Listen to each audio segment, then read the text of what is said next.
Which Ladies and gentlemen, boys and girls, welcome back to the best damn professional wrestling podcast on the planet, the Main Event Mafia. I am, of course, one of your three hosts, Mr. Perfection, God's greatest creation, the gift to this generation. And I am sitting here once again with my two co hosts, the main man, John Friggin' Niffin, and Mr. Magic Fingers himself, the guy in the chair, the analytics man himself, Andrew. How are you guys doing this week, man? doing, We're doing. It's been a doing. been kind of a I don't know if you guys feel the same way that I do about wrestling this week, but it was kind of lackluster. Last night was okay. It wasn't too bad. I kind of flipped through it a little. Well, I didn't watch it on time. I kind of watched it more this morning, kind of. Mm-hmm. But the the cool thing, it wasn't a whole lot, but with the Sammy going to SmackDown, Yep. you had Jacob kind of. It seemed like you kind of blew him off early in the show, but then at the end of the show, to see him and Sammy hug, that was cool. Yeah, his big oos. He earned his respect. That was probably the biggest talking point for me for SmackDown, other than the whole Drew and Cody thing, which Cody wasn't even on SmackDown this week. Oh yeah, he's still recovering, man. He got his ass whooped the previous week. I mean that. And okay, so here's the thing about that spot, and I don't know if y'all agree with this, but that spot where he claymored him through the bottom of the announce table looked weak as fuck. I mean, he did say he was using that tattoo as a target to land on, and it was Yeah. But So, but it was interesting. We are about 15 days away from Clash in Paris, if I'm doing my math correct. 2 weeks. Right? yeah, 2 weeks away, 2 weeks away. and it'll be a early afternoon event that like day 1 too. p.m. It's 1 p.m. Yeah, What's yeah. up, John? Why are you acknowledging your tribal chief? No, I've got two things really quick Okay. that Uh-oh. SmackDown kind of caught me. Okay. Was All right. where number one, where were they at last night? Where was SmackDown at last night? Boston, if I'm not mistaken, correct? Yep. Yeah. Why was not the hometown boy? Why was the hometown boy there last night? Because he's saving it for Saturday night's main event in Boston. Okay, I get that.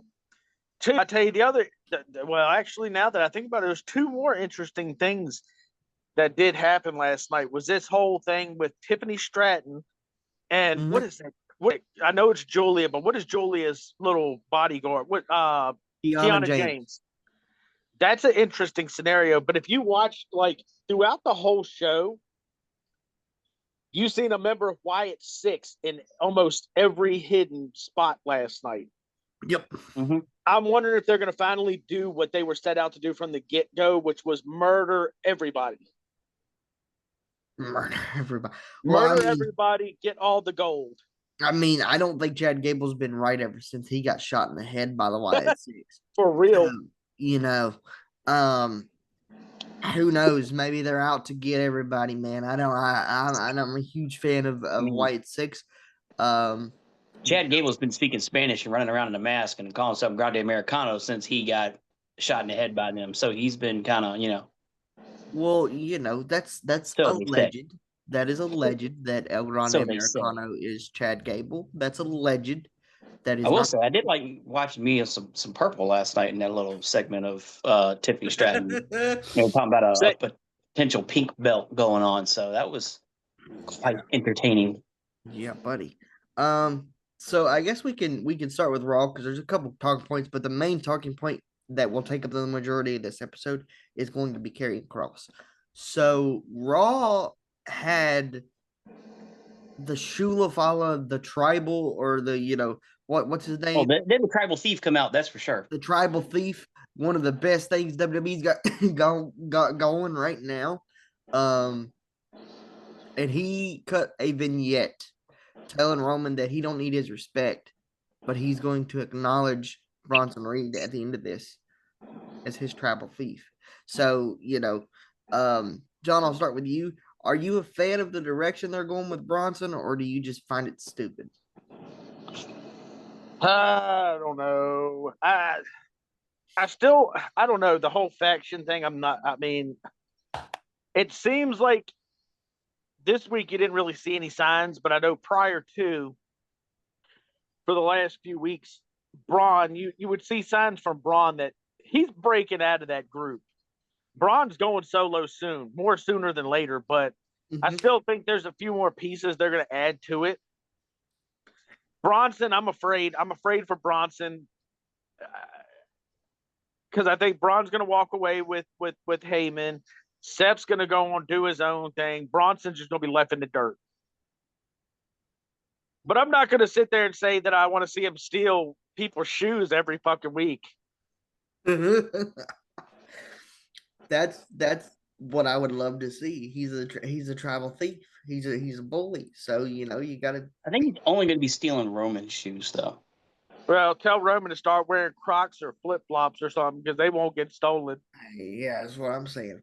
But for a guy who dislikes Seth Rollins' storytelling, you sure did steal his nickname a little bit. No, you gave it to me. You gave it to me. I did, but you embraced it. That's okay. Next week I'll change it. Believe that. All right. So, is there any talking points from you guys that you want to talk about with Raw? Just the Naomi situation. Other than the Karrion Kross, just the Naomi. I mean, like I said earlier. Well, go ahead, Andrew. I did find it kind of interesting how all of a sudden I was expecting, and we talked about this Monday night, of how when LA Knight or CM Punk came out, LA Knight came out, I knew that, and I even called it. Punk was saying he wanted his rematch. LA Knight came out and said, all right, I get it. I get why you want your rematch, but get in the line. I need my rematch first. And I called it. There was going to be a triple threat. However, I got nothing against the man, but why is Jey Uso now in a fatal four-way with these fellows at Clash in Paris?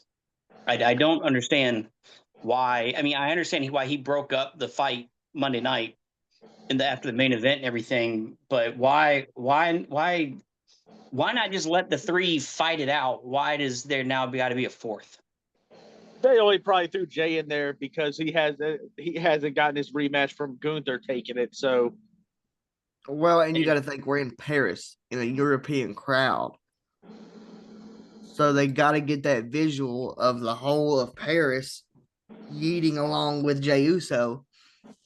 I mean, that I understand that part, and they're always very active, but it's just he have a different match, but not that one.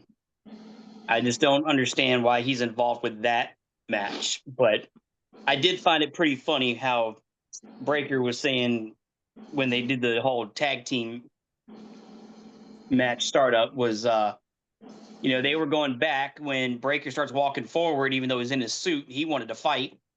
And Punk and him were getting ready. And he's like, I'll take you both on. Paul Heyman's like, hey, you're not even in your gear. He's like, I don't care. You two are both in your 40s. Combined, you're like 100. I'm like, okay, one, you can't do math, but it was entertaining. But he was doing Steiner math. Okay. What Steiner math. Yeah, trust me, they had no brain cells in the first place. But yeah, so it's Yeah, I think Jay was just added because to fill a spot. Number one, to crowd interaction, and number three, because he never got his rematch with Gunther. So it's a consolation prize. Although we all know that unless Seth gets legit injured and not a fucking work, he's not dropping that title. I think Jay and Knight were the two that were put in there because I think one of them two was going to be the ones to take the pin. Punk's not going to take the pin. Seth's not going to take the pin. So it's going to be either Jay or LA Knight to take that pin. But I think the only reason I can see why Jay would be there when I really think about it is if well, not really if, because you know what's going to happen. Breaker and Bronson are going to come out at some point and get involved in the match, and there's going to be an extra body to help fight off the others. Yeah. Well, to add to that, because it being a fatal 4-way, there's no DQ, so they can come and interfere. Right, it's going to happen. Which then brings along, here comes Roman out to try and save the day.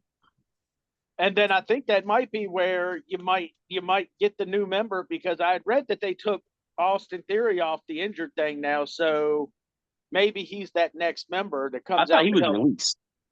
I thought he was gone. I don't know what to believe out of that. There were all kinds of posts saying that he was released, but then there was other posts that were saying that he wasn't released. He was just took off the active wrestlers page on WWE. But then I seen one yesterday that said that he was put back on the active page and he was cleared to compete. I don't know, man. Right. They have a history there with those two, but I don't know. Online is saying that he has not been released from WWE, but he was removed from internal active roster due to an injury. Yeah. He remains under contract with the company. I don't know if he would do it for me as that next guy. If you bring him in as the character he played when they first brought him in, I think he would fit just perfect in with Seth Rollins and them. But I think they need to hurry up and get Ethan Page over there, because I think Ethan Page has the most history to be able to join that group and it worked. Yes, but here's the thing with Ethan Page, and I know Ethan Page very well. I've met the guy several times, hung out with the guy several times.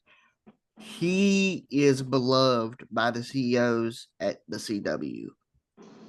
So you seem to think that they will keep him on NXT for longer than whatever. Yeah.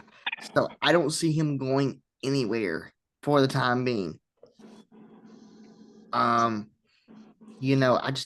love Ethan. Ethan is a fantastic human being outside of the ring. And a fantastic performer. But I don't see him going anywhere for the time. He's really good. He's really good on the mic too. Oh, he's fantastic. Another guy that I think is going to be called up soon is Obafemi. Well, they got Heat Wave next weekend? Heat Wave. I think it's like the 24th. I have to look it up because I only watch their pay-per-views. I don't watch their weekly television. I think he's going to drop the title to Javon next week at Heat Wave, and that's where he's going to be called up. And I had told my buddy about this morning, but I think you might see some crazy shit come War Games, because they're usually running, one team versus one team in the War Games match. Now, I'd already seen a poster where they're advertising Seth's team versus Roman's team versus Solo's team. But they're forgetting now that Solo is beefing with Jacob. So could we possibly see a Team Roman versus Team Seth versus Team Bloodline versus Team Jacob, whatever? But I was thinking, because you could have... Did they do a 4-team or fatal 4-way? Fucking right. Yeah. Why not? I mean, that's what I'm saying. I mean, you could take Seth, Bronson. That'd be pretty fucking chaotic. That'd be pretty wild as well. Yeah, that match would go over an hour. But I was thinking you could, for Team Roman, you could have Roman, Punk, LA Knight, Jey Uso, and add a fifth. Of course, they're not going to find a fifth member, but you could add Oba and have Oba take the fifth member spot for Team Roman. I think Jacob would take the fifth spot. No, Jacob's gonna have freaking Jimmy and Sammy, and then whoever else they add. I wouldn't have that. But see, that would make the pay-per-view so much shorter, because what other big name talents do you have left other than Cody, Drew? Oh, they'd find something for it. I mean, and it's going to be outside at Padre Stadium too, so it's going to be something. They've got to do something special for it. Yep. I like your idea about Brock. Yeah, Say it again. being in there with Cena. In a way, I think Cena has to be a part of one of these matches before he retires. I think that's on his Has he list. been in a War Games match? No, No, Cena, no. They've only done War Games, I think, like 3 or 4 times. And Roman, I think Roman's been in all of them except for the one with Judgment Day. yep, all of them except for one on the main Yeah, roster. yeah, against the Judgment Day versus Seth and them. Yep. But I like that idea with Brock and Cena being in there somewhere. So I would do them a one-on-one match because see, I don't know. I don't think they're doing a pay-per-view in September. So That's War Games. Well, War Games. War Games is on the is War Games. Oh, excuse me. War Games is November, bro. September doesn't have a paper. Wait, is September? Wait a second. Hold up. Clash is August 31st. Yeah, they don't have a pay-per-view for September. Which I'd read they were going to bring back Bad Blood. If they do Bad Blood is usually in October. Yeah, so if they do Bad Blood, I don't know if that pay-per-view, because no, they're doing whatever pay-per-view. Crown Jewel, I think Crown Jewel's in Perth. Yeah. Perth, so I don't know if that pay-per-view is big enough to do Cena Brock, but I would do Cena Brock at War Games and have them go one-on-one in a Hell in a Cell. See, okay, so do you guys remember what happened with last year's Bad Blood pay-per-view? No, not really. Punk and Drew in probably one of the best Hell in a Cell matches. Oh yeah, we've ever seen. So why not have Cena and Brock at Bad Blood in a Hell in a Cell match? See, I didn't know that was Bad Blood that they did that pay-per-view at. Yeah. Yeah, they're not having they won't have anything in September. They have Crown Jewel October 11th. Yeah. Dang. So why the hell not do Bad Blood in September then? Figure it out. They're gonna be in Australia for Crown Jewel. Yep. Is that September? In October. Okay, yeah. So that would mean don't do one in September because you've got Clash on August 31st. Yep. And I think they had European tour for a few months. Yeah. Or for a few weeks back to back, I believe. Yeah. And then they'll go from Clash to Crown Jewel. No, they're going to do another one of those Crown Jewel championships like they did with Cody and Gunther again this year. I wouldn't be mad at that. I mean, I enjoyed it last year. Yeah, Cody and Gunther put on a hell of a show. Yeah. I wouldn't mind seeing another Cody versus Seth match. As long as this time Cody doesn't have a seriously torn pec again. And well, I would absolutely have Seth win this one because that's why I was saying before SummerSlam it'd have been smarter if they had Seth cash in on Cody because he's never beaten Cody one-on-one. Cody is 3-0 versus Seth. Yep. So, but I get it. They're doing it. They did the cash in on Punk as a beginning of the story for where Punk wins at WrestleMania. Yeah. Mm-hmm. So that is what we need from you, WWE, is just don't mess up any booking, which I hope you don't. Moving to this Naomi. Injured. Huh? As well as nobody getting legit injured. Yeah. To fuck up the storyline. Just stay protected. Moving on to this Naomi situation. It's a complicated situation. It's weird. Yeah. If she's legit pregnant, more power to her. Congratulations. Yeah. I know it's something she's wanted for a long time. Her and Jimmy, congratulations to them both. I just hate that it's a timing thing. It's a bad timing thing. Bad timing. I mean, but again, congratulations as a parent. Congratulations. But I just, again, the horrible timing. Yeah, because she's finally getting that push that she so desperately it's the deserves. Push that they waited so long to give her. Yes. And it's just, damn it. It's just bad timing. But I do think that's going to be the big reveal on Monday when she comes out and addresses the audience. Will they do it first thing, or will they wait until? They'll probably open up the show with that. I don't know. I think that's probably a big drawing point for the episode. So I would put it somewhere in the middle.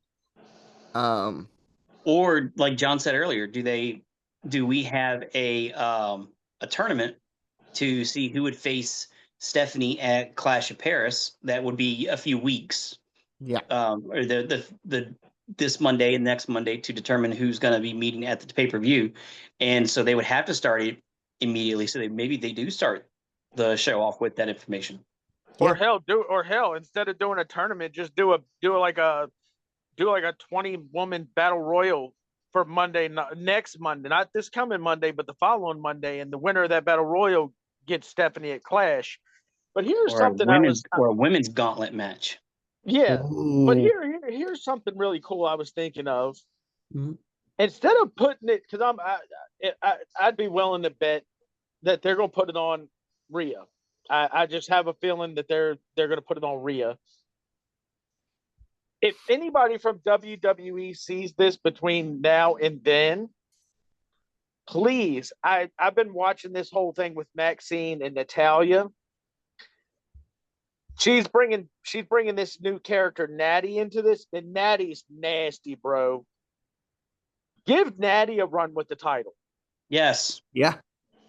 She's the longest tenured woman that's there right now on the active roster. And it's not the Divas Championship. Give her the title. Yes. Yeah. And let's let the Natty that's been going to Bloodsport.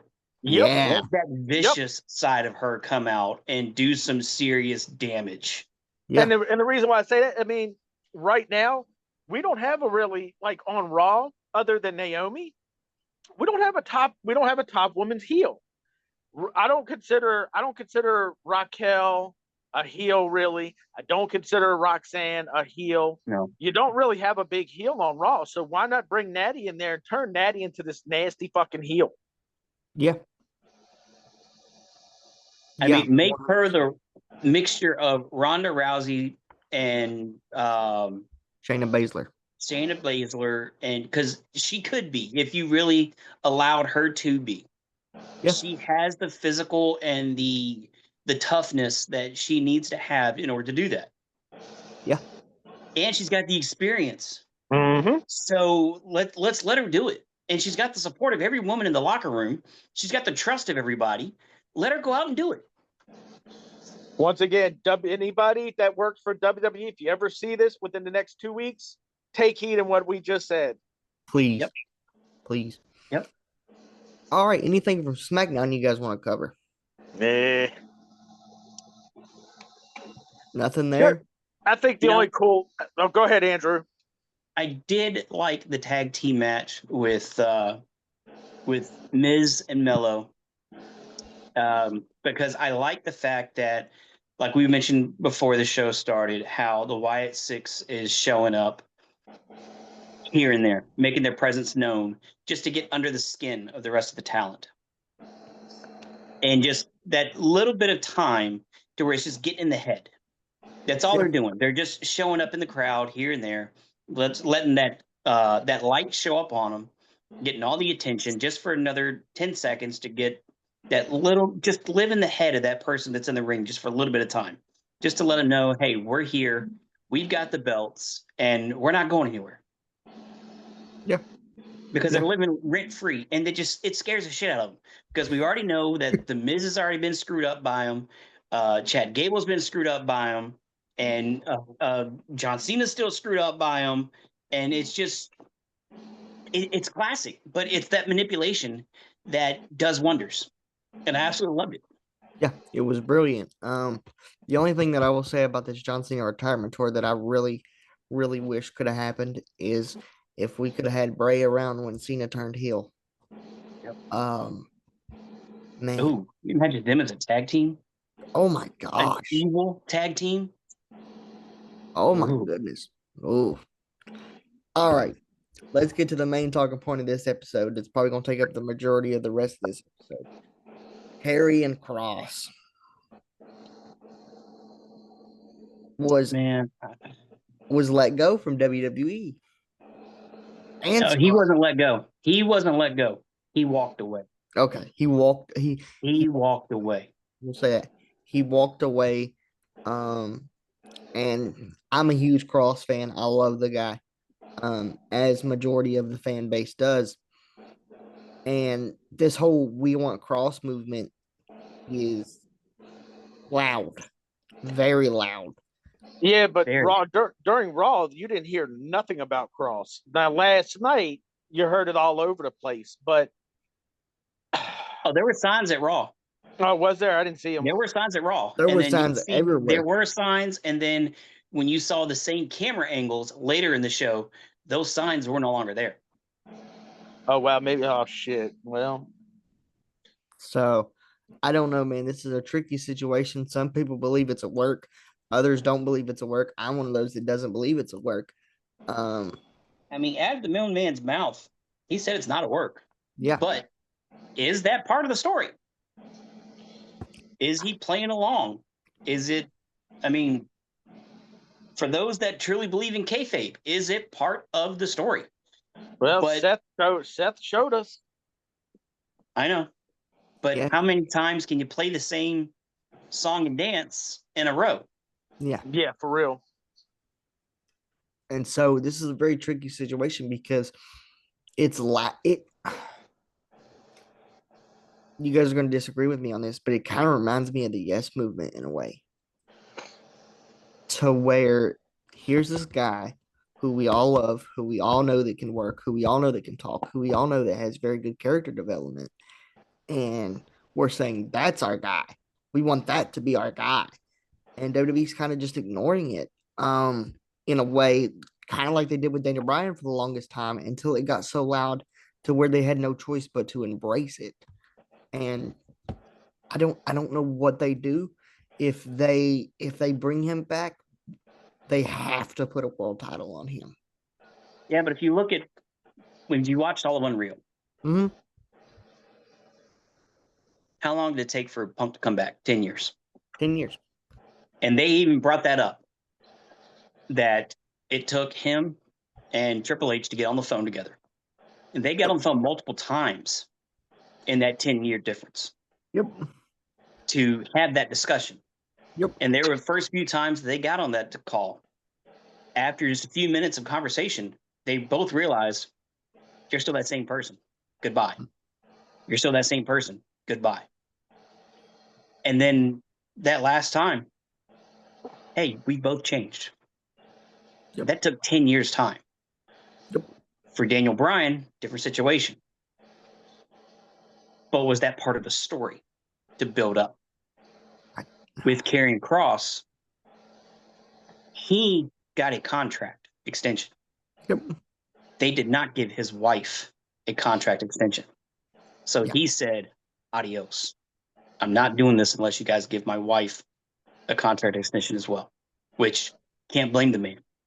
No, I completely understand that. But at the same time, like, what did she contribute other than being his manager? Because they wouldn't They let never her gave her the contribute. opportunity. Exactly. They wouldn't let her contribute. So from a business perspective, I get why they didn't give her an extension. But I mean, it's just a whole fucked up situation because you have two great talents who we know can work. I haven't seen a lot of Scarlett's work, but I know she's a good worker.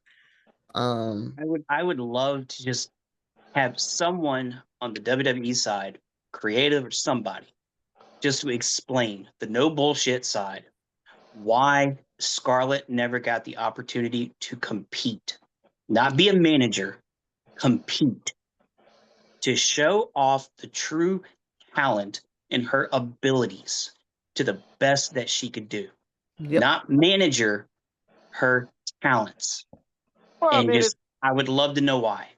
Well, it's kind of the same thing as like Miz and Maurice when Maurice was, in the company. I mean, he was a talent before they even got together. Maurice sucks though. Yeah, that's what I'm saying. They kept Maurice around for a couple years, put the Divas title on her numerous times, and she wasn't even any good in the fucking ring. She never really talked. But she was not a manager only though. She was still a competitor. Right, and that's what I'm saying. That's where I'm agreeing with you. bring her back in, Right. and let her, let her do some shit in the ring. Right. If she sucks, she sucks. If she's good, there you go. Right. Yeah. I mean, hell, you had Eva Marie for how many years? Hell, you still got people like Maxine. Maxine is horrible. Maxine has shown so much improvement though from when she first started. She's getting better, but I mean, still, hell, you had Carmella out there for the longest time. Oh, she was horrible. I'm sorry. You brought back Nikki Bella. You brought back the worst Bella. Come on. But you won't give Scarlett a chance. It's so true. You brought back Eva Marie. Multiple times. The biggest part of her career that she's best known for is wardrobe malfunctions. Yes. And we didn't even see no titty, bro. Being the lesbian on Total Divas. Yeah. Well, that's the thing, though. And that's what I've said about Eva Marie for years. If Brian Kendrick can't make you better, you're just fucked. Mm-hmm. And she had a private trainer in Brian Kendrick who worked with her one-on-one and still couldn't make her better. So it's like, what the fuck are we doing with Scarlett and Karrion Kross? It irritates me because you have two people who there's another spot in the women's roster that's honestly this women's roster isn't that stacked as it is. So there's another name you could put in there, put in the hat. And another guy for Karrion Kross, you could put him in the main event scene. And he would do wonders with people like Cody Rhodes, people like John Cena, and people like Seth Rollins. I just don't understand it, and it's irritated me all week. Well, I would truly just love to know why they haven't done anything with both, not just Scarlett, but why. Somebody just please explain why neither of them were given the proper push. That's what I'll never understand. And it's like, hell, you could have even sent him to AAA. Yeah. Like, damn. Like, you guys got the biggest wrestling promotion in Mexico. And you couldn't have said, well, hey, we don't really have anything for you on the main roster, but go to AAA, you and your wife both, and tear the house down for a little bit and then come back. And if because they might be right. Here in a couple months, that whole we want Kross movement might die down. We don't know. But they could have at least thrown that bone and said, here, go do some magic in AAA and have some fun. You're going to tell me they couldn't have put them over on SmackDown and had him and Aleister Black go at it for a while? Oh, my God. Or just you'll have Sheamus and Rusev who are doing amazing matches on Raw. They should be pay-per-view worthy matches every single night they're out there. Yeah. But you can't have him and Aleister Black go at it? And then, hell, put them together as a tag team even. Shit. Yeah. If nothing else, do that. There's so many directions they could have went with both of them. But I would just love to know what was going through their minds of why the proper talent was not used. What was their excuse and reasoning? I don't know, man. There's so many people on the roster right now that fall in that category. Carmelo Hayes, for me, is one of them. Yes. Why the fuck is he in a tag team with The Miz? I think they're getting ready. I think they're going to push him. He needs. Did you guys watch his them on Friday night? Do what? Did you guys watch him in NXT? Yes. He was fucking amazing. Yes. His matches against Ilya Dragunov. In the beginning, he shouldn't have been on NXT very long. Exactly. And I don't understand. There's so many people out there, even on NXT, that aren't getting the proper put. It's taken Javon Evans this long to be a threat to the title, and I knew him when he was Jay fucking Malachi. So it just blows my mind when you have people that they've let go over the years. They never got the opportunity. Nick Nemeth is one of them. John, do you have anybody that comes to mind when you think of situations like this? You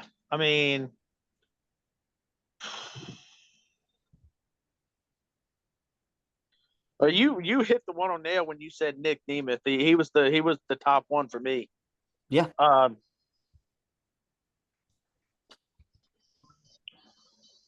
Yeah, he was one of those guys. But I'm Somebody gonna else for me? yeah, yep. Woo, woo, woo. You know it. Oh yeah. Fuck Oh yeah, yeah. dude. Yeah. Fuck Absolutely. yeah. Absolutely. Absolutely. The internet's greatest champion. I mean, he's the indie god now, like, and I think he'll come back eventually because his wife is too popular and too liked in the company for them not to reach out to Matt Cardona and say, "Hey, come back as Matt Cardona." Um, so I think he'll come back maybe at the Rumble. I could see him making a big old Rumble appearance and getting a big ass reaction. Um, you know, there's so many people, even in wrestling, that WWE hasn't never had their eye on.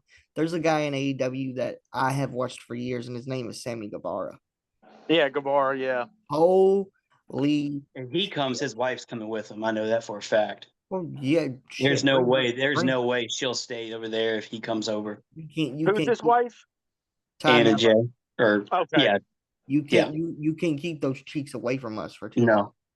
Sammy, man, bring her along, bring everybody along. And it took, I have friends that are in the wrestling business right now that aren't getting the recognition that they deserve. And I'm gonna give you a shout out again on this podcast, Mr. Troy Parker. Brother, that's another guy who I feel like they're not branching out when they look for talent anymore as much anymore either. Because even here, there's some fantastic wrestlers. There's a guy named Troy Parker who is, in my opinion, the best independent wrestler in the world. I genuinely believe that. I have trained with the guy. He's one of my very close friends. I enjoy conversation, but he is the best striker, big man I've ever seen in my life. When it comes to this area, there's another guy, Casey King, who has this kind of like babyface gimmick where he's squeaky clean, Casey King, and he goes around and gives everybody hugs, and he's over as shit in this market. So those two guys to me need to be looked at maybe for an LFG season or something. Another guy, Tyler Rossfield. Good God, there's so many here just in my general area that I know of that they could take and put that WWE polish on them. And there you go. There's your next 10 years of talent right there. Well, see, you want to throw out the indie names. One that I've gotten to know over the years, working security with him at Crypticon conventions. Shout out to Kurt Gannon. Yeah. Suplex Cyclone. Yes. I actually watched Great job at Indie World. But in all honesty, I believe he enjoys the indie world more than he does the spotlight of AEW in the professional area. Now, granted, if he got the call, would he take it? Absolutely. I do believe so. There's nobody in this day and age in wrestling. There is nobody in the planet that wouldn't pick up a phone call from WWE. Oh yeah. But I mean, just to see that man in action, especially when standing there with one half of the Road Warriors, watching him in action as well. Yeah. Just watching that man just suplex all day long. Yeah. And just seeing the grin on his face as another one goes over his shoulders. Like, dude, it was just poetry in motion. It blows my mind how they don't, especially in our areas. I don't think they look at the Arkansas and Virginia and Ohio and Pennsylvania, all these indie markets that are available for them that they could build, because NXT fell off. Let's be honest. It's no longer NXT Black and Gold. It has been so long since it's been NXT Black and Gold. Yeah. NXT is enjoyable with the pay-per-views, but they fucking suck when it comes to regular fucking TV. Let's be honest here. And well, I mean, it's gonna have its time, but it'll pick back up. I hope so. And they got two guys there right now that blow me away each and every time they're on the screen, and that's my boy Ricky Saints and Lexus King. Wow. Yep. Wow. And they know how to perform. Ethan Page as well. But I'm gonna finish this episode up with asking you guys about Triple Mania, because we are a little bit less than 2 hours away from the show by the time this is being recorded. Are you guys interested in that show at all? Do you guys plan on tuning in? I know I do. I plan on tuning in. Yeah. Plan on tuning in. Yeah. I mean, obviously, I want to see if how they're going to do with King Luchador. You know, if that story's going to continue, if Yeah, if he's going to be getting the belt tonight, or if it's going to be leading up to something else, or if it's how it's going to go. But There's a dark horse in this match that nobody said that they could put the title on, and that's El Grande Americano. Is he in the match with him? yeah, It's he's in it with El, him. it's El Grande, Dom, Vikingo, and Dragon Lee. Yep. No, geez, not Dragon Lee. Dragon Lee's another guy that's fucking fantastic, but they don't fucking ever use They him. don't use him right. Yeah. Exactly. Well, I'll say this one more thing on carrying Kross. Yep. But with the Kross thing, it was stupid, letting him walk off the way they did. Because in a sense, he reminds me of Bray to a point of the storytelling, the creative part. Yes. Yeah, it's just a shame. And one other thing that what you had mentioned his name a few minutes ago. Another one that I read was just cleared was Dragunov. But it sucks. I mean, it's cool, but it sucks that he's cleared at the time where Gunther's not champion and is out of action right now. Yeah. Because I think it would have been a great time to put Dragunov and Gunther battling again. Yeah, I think that would have been a great time. But I'm going to bring this episode to a close. It's been another fantastic episode, another kind of lackluster week for wrestling other than AEW. But we will start covering AEW. We just got to get Mr. John Frick. Yes, we need to, because coming up, there's some farewell matches that we have to have. We need to get that one up there, Mr. John freaking Niffen on the AEW train. Because Forbidden Door is going to be fucking awesome. 100%. But Hardys and Dudleys are having one final match together. So, yeah, that's something we got to definitely watch. Yeah. Well, I was looking at something as well with Edge, because Cena apparently wants his last few matches to be against former feuds. Yep. I want Edge. I would love for Tony Khan and Dwayne to get together and maybe work some kind of deal out to where Edge can come and wrestle Cena one last time. Yep. I don't think it'll happen, but I'd love to see it happen. But I was looking online about Edge to see when his contract ended, but his contract don't end until October of 2027. So I don't know if it'll happen or not. You never know, man. Because Joe Hendry came over for a little bit. Yeah. And that was before they bought TNA. So anything in the world of professional wrestling is possible. If you take anything from I'm pretty sure they can sweeten a deal for something, especially for certain circumstances. Oh, yeah. And people that say that they're not already in contact, you're crazy. Yeah. You're absolutely crazy. And I'm pretty sure all of this was probably talked about last December, if not last summer. Oh, yeah. Before any of this even went into work. So, yeah. So, if you take anything from this episode, is creative makes mistakes, but wrestling is still fun. At the end of it's still a very entertaining product. We got a lot of good stuff coming up, so just stay tuned for the podcast. I'm gonna go ahead and promote my YouTube channel that I play video games on. We are doing a Lies of P playthrough right now.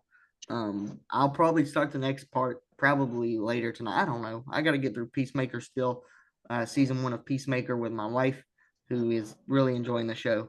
So I got to get through that tonight. But I'm going to pick back up my universe mode. I'm actually going to ask you guys for a creative input on that, because I'm actually going to start putting stories together and I want to work backwards with that. So I'm going to ask you guys to be part of my creative team with that, and we're going to make it come to life with a video game, which is the best thing you can possibly do as a wrestling fan, is put your own ideas out there and make them come to life. But thank you guys so much for watching this episode. Of course, you can catch us on Spotify, YouTube, Apple Music. We are everywhere except for iHeartRadio. I still got to get that up, but I'll get it up eventually.